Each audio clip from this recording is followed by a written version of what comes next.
Presque aussi grand que le Colisée de Rome, mais mieux conservé et plus élaboré, l'amphithéâtre d'El-Jem a de tout temps fasciné les profanes autant que les spécialistes.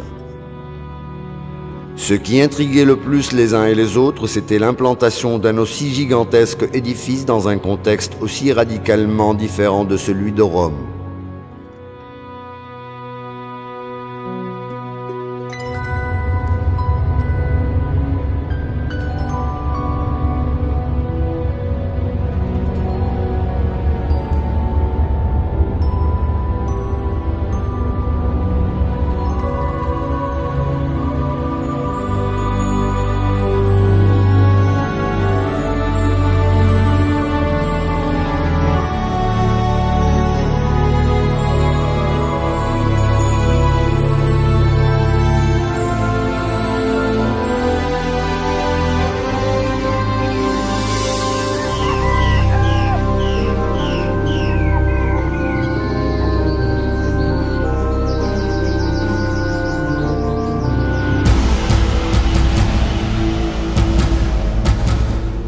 Ce magnifique colisée implanté en plein désert était-il le produit du caprice d'un empereur en mal d'excentricité, cherchant à défier la logique ou à glorifier à sa façon et pour l'éternité la puissance de Rome? Ce qui est sûr, c'est qu'aujourd'hui encore, le doute continue d'entourer les différentes spéculations sur la véritable vocation de cette œuvre architecturale grandiose.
L'amphithéâtre d'El-Jem, écrasant les modestes constructions de l'agglomération moderne qui semble se presser à ses pieds, attire l'attention aussi irrésistiblement que les pyramides d'Égypte, en surgissant à mi-chemin entre Sousse et Sphax, sur la route toute droite qui se déroule comme un ruban d'acier dans un paysage monotone où la torpeur guette le voyageur. Parfait symbole de la vertigineuse ascension de la cité antique, il a complètement transformé le paysage mou et monocorde du plateau d'El-Jem. Décrit comme une des merveilles du monde, il est considéré comme la marque distinctive de l'Afrique romaine et n'a cessé, pendant des siècles, à subjuguer les visiteurs autant par ses proportions harmonieuses et son architecture imposante que par la patine dorée de ses pierres et leur teinte chaude que le soleil fait sans cesse resplendir. C'est ainsi, par exemple, qu'un enthousiaste auteur français écrivit, il y a près d'un siècle, dans la Revue des Deux Mondes, « Il est impossible de dire en présence de l'amphithéâtre d'El-Jem qu'il n'y a pas d'art romain. »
La principale spécificité architecturale de cet amphithéâtre est d'être, dans le monde romain, le seul bâti entièrement en pierre de taille, l'utilisation des moellons se limitant uniquement aux voûtes.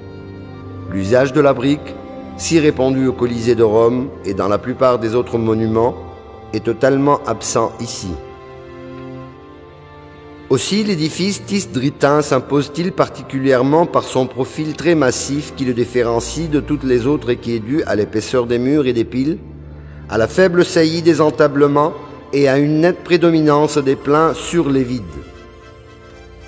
Sans doute est-ce là l'effet du caractère friable et peu résistant à l'écrasement de la pierre utilisée, un grès du mer provenant des carrières de Régis, près de Mehdia, ou le résultat de la limitation poussée de l'ornementation qui est en parfaite harmonie avec l'ampleur des volumes architecturaux. Dès lors, la façade du monument paraît particulièrement imposante avec ses arcs de plein cintre, soutenus par des piles massives décorées de colonnes engagées de style corinthien au premier et au troisième niveau et composites au second. Haut de 36 mètres, l'édifice tisdritain est aussi le seul, avec le Colisée de Rome, à conserver une façade à 3 étages en bonne partie intacte. Les autres amphithéâtres aux structures similaires ayant été plus ou moins détruits et les plus petits, parfois mieux sauvegardés, n'avaient que 2 étages seulement, comme Anime, Arles ou Pula.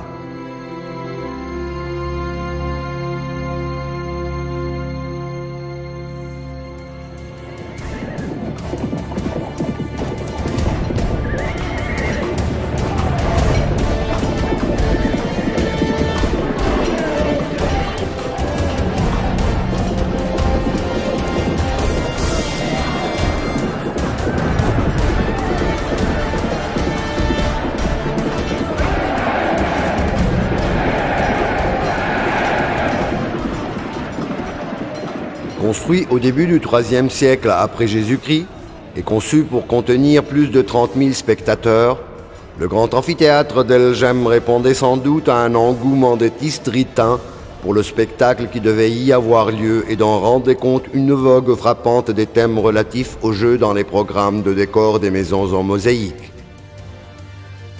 Mieux que les textes, celle-ci renseigne avec une grande minutie sur le déroulement de ces jeux au sein de l'arène.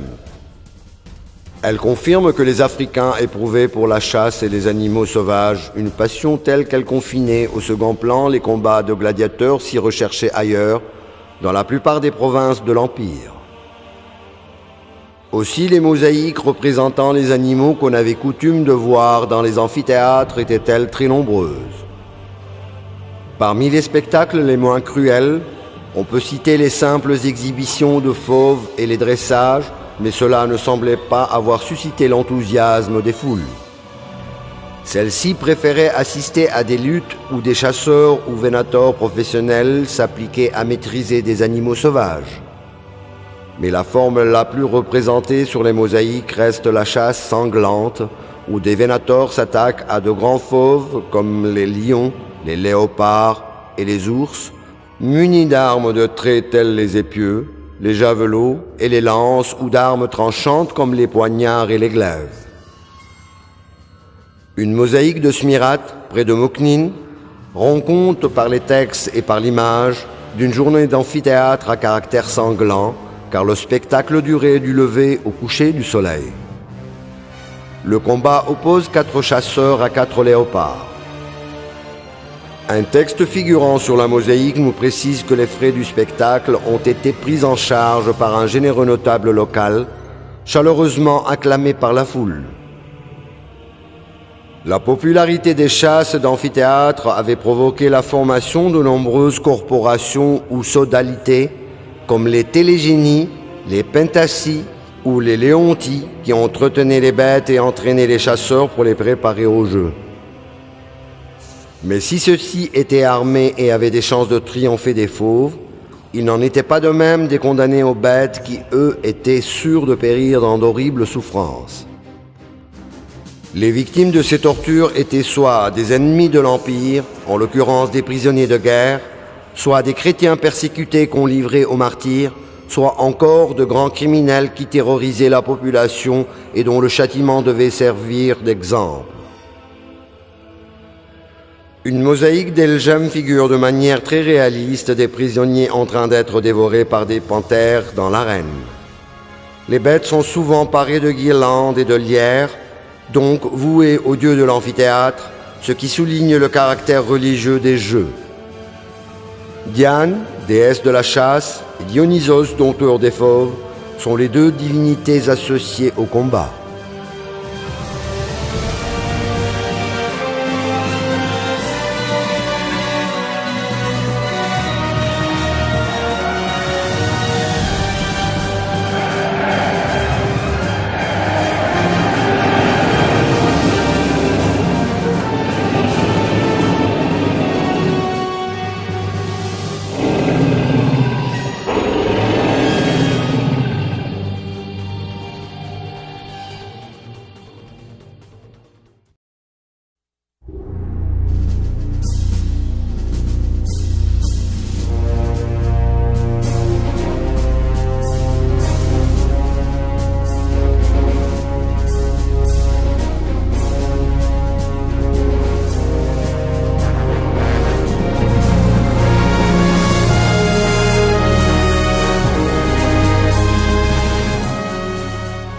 Cependant, dès la fin de l'Antiquité, l'amphithéâtre de Thysdrus perdit cette fonction première.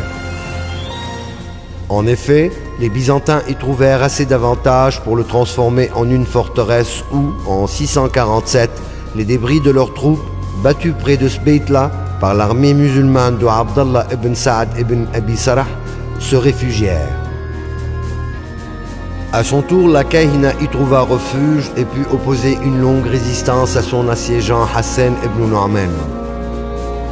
La légende prête à la fameuse reine de Lorès le creusement d'une route souterraine reliant le monument au port de Salakhta, distant de 35 km. À partir de cette époque, la mémoire collective donna à l'amphithéâtre le nom de forteresse de la Kahina.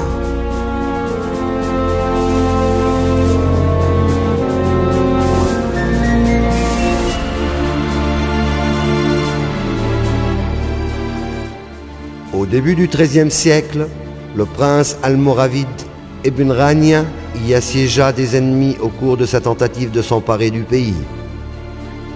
Ses adversaires, selon la légende, le narguèrent en lançant sur ses soldats des poissons frétillants pour le convaincre de la vanité de son siège. À l'époque moderne et contemporaine, à 2 reprises au moins, l'amphithéâtre continua à servir de forteresse accueillant des tribus locales révoltées contre la politique fiscale des beys de Tunis. En 1695, ces tribus s'insurgèrent contre Mohammed Bey et se retranchèrent à l'intérieur de l'édifice. L'armée beylicale eut beaucoup de mal à les déloger et craignant un second retranchement, elle n'hésita pas à y pratiquer des brèches à coups de canon.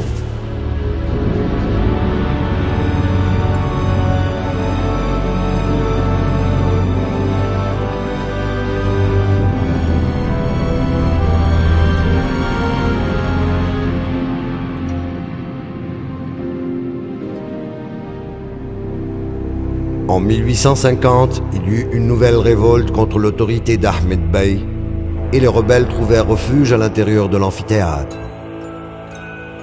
Pour mater la rébellion, le Bey ordonna à ses soldats d'agrandir les brèches pratiquées par ses prédécesseurs.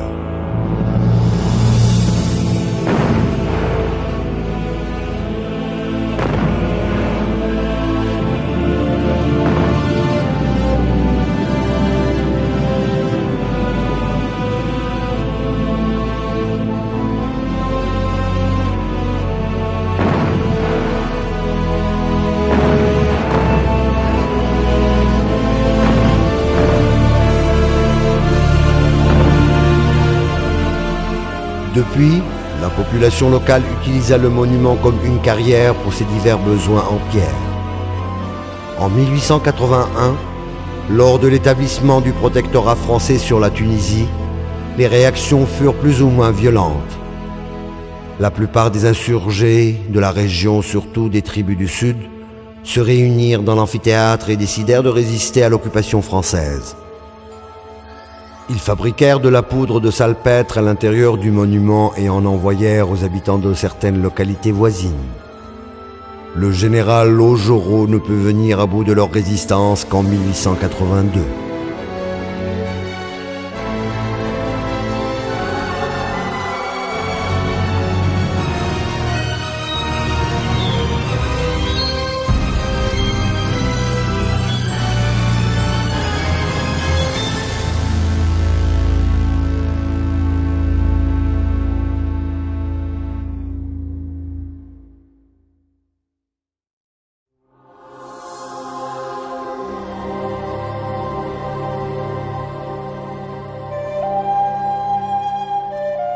Il est à noter cependant qu'en 1876, le lieutenant-colonel Playfair évoque l'utilisation de plus en plus abusive de l'amphithéâtre pour toutes sortes d'usages pour lesquels il n'a pas été prévu. La galerie externe du rez-de-chaussée servait alors de grenier pour le blé et le fourrage des habitants. Des arcades ont été transformées en boutiques tandis que les galeries supérieures ont été converties en habitations comme le montrent des trous de la maçonnerie destinés à recevoir des solives et encore visibles un peu partout. Un auteur de la fin du siècle résume ainsi la situation. Un cafetier, des couteliers, des barbiers, des forgerons, des taillandiers, des médecins arabes se sont installés dans les arcades du monument au milieu des boutiques, des cactus et des gourmis qui s'y adossent. L'amphithéâtre servait alors de refuge à toutes sortes de marginaux. N'empêche qu'il continuait à impressionner profondément les visiteurs. Sir Granville Temple le considérait comme l'une des constructions les plus belles, les plus vastes et les plus parfaites des temps antiques. Beaucoup d'autres n'ont pas hésité à écrire qu'il les impressionnait davantage que le Colisée de Rome, un peu trop restauré et écrasé par l'urbanisme moderne.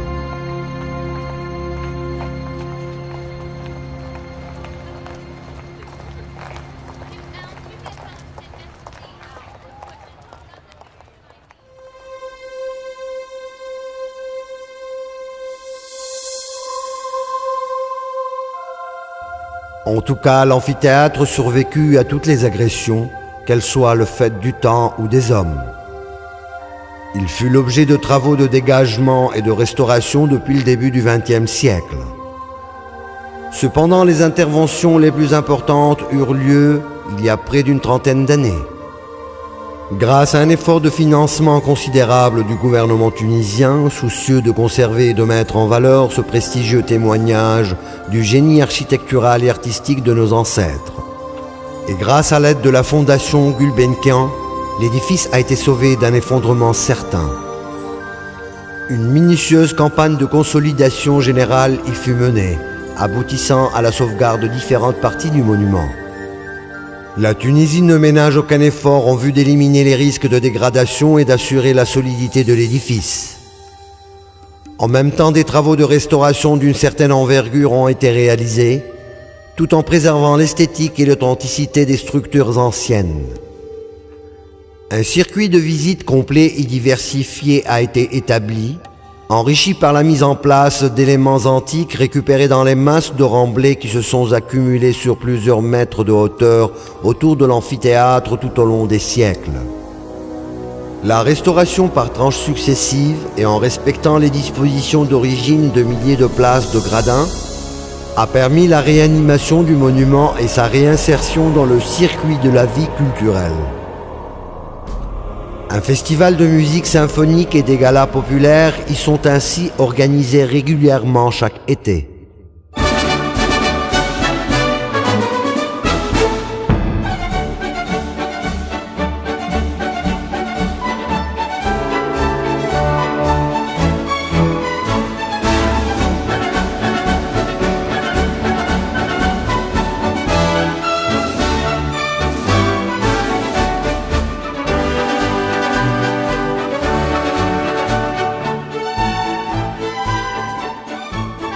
Sensible à la valeur historique, architecturale et artistique de l'édifice, ainsi qu'à l'effort de sauvegarde et de mise en valeur accompli par les autorités tunisiennes, l'UNESCO n'a pas hésité à inscrire l'amphithéâtre d'El Jam sur la liste du patrimoine mondial.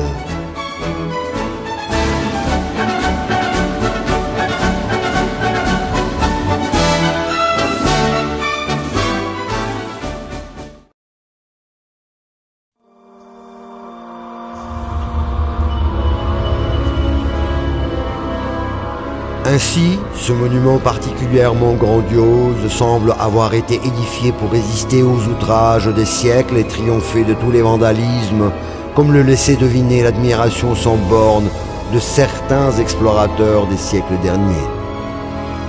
D'aucuns pensent qu'il est l'œuvre non pas d'une race d'hommes, mais de géants, et qu'il est trop colossal pour pouvoir être détruit, car ni les coups de canon, ni le pillage de ces pierres n'ont pu affecter sérieusement son allure. Pour d'autres, même s'il n'est pas éternel, son destin n'en est pas moins exceptionnel, et à côté de lui, le Colisée de Rome semble terni, imparfait et dépourvu de cette éternelle jeunesse qui caractérise le monument africain. En fait, ce monument majestueux s'effondrera sans doute un jour, mais entre-temps, la lumière du soleil qui est en lui et qui le couvre fait qu'il gardera toujours la gloire de sa jeunesse comme une éternelle jouvence de la grandeur.